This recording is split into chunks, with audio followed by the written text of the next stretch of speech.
Magandang araw, magandang buhay po sa ating lahat.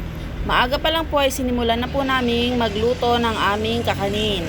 Ayan po ang aming sapi-sapian at maaga naming sinimulan ng pagluluto para mas maaga po naming maihanda at may paninda po kami ngayong araw. Maaga naming naihanda ang aming lulutuin para sa mga bibili ng maaga ay meron na silang mabibiling kakanin. Sa aming pagluluto ng sapin-sapin, ang una talaga naming isinasalang ay ang kulay violet.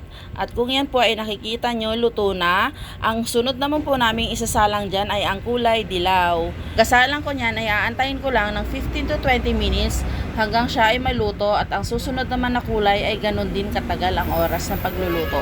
Hindi ganun kadali ang pagluluto ng kakanin. Kailangan lang talaga ng sipag at tiyaga at syempre mahal namin ang aming ginagawa. Nang sa ganon, maayos at kalidad ang aming maibibigay sa aming mga customer. Pagkatapos ko namang magluto ng sapin-sapin, isinunod ko naman ang paggawa ng box ng aming kakanin.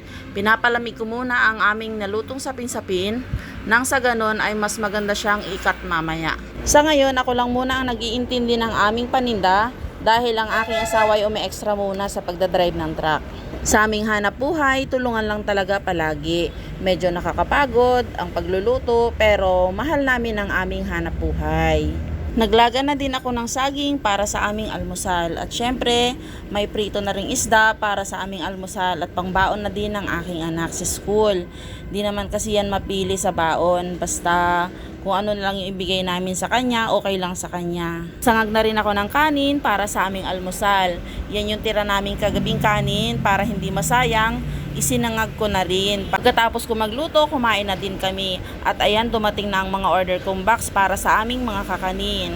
At may mga customer din kami na mga maagang bumili para dalhin nila sa kanilang mga trabaho. Pagkatapos kong pagbilhan ng aming mamimili, ay sinunod ko namang magbalot ng aming sapin-sapin.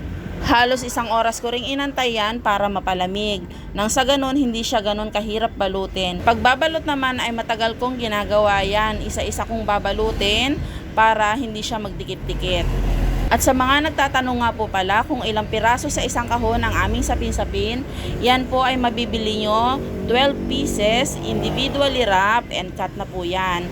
Bite size na para pag nasa labas kayo, pwede nyong kainin or nasa office, pwede nyong i-share sa inyong mga katrabaho. Maganda rin pong pangregalo yan sa lahat ng okasyon. Kaya sa lahat po ng gusto magpaluto ng aming kakanin or umorder po ng aming kakanin, mag-message lang po kayo sa page namin sa Eitan Engine Pasalubong Center. At sa mga nagtatanong naman po kung saan po ang address namin, dito lang po yan sa 394 Emilio Aguinaldo Highway, Talaba 4, Bacoor City, Cavite. Gumagawa din po kami ng mga bilao orders para po sa lahat ng okasyon.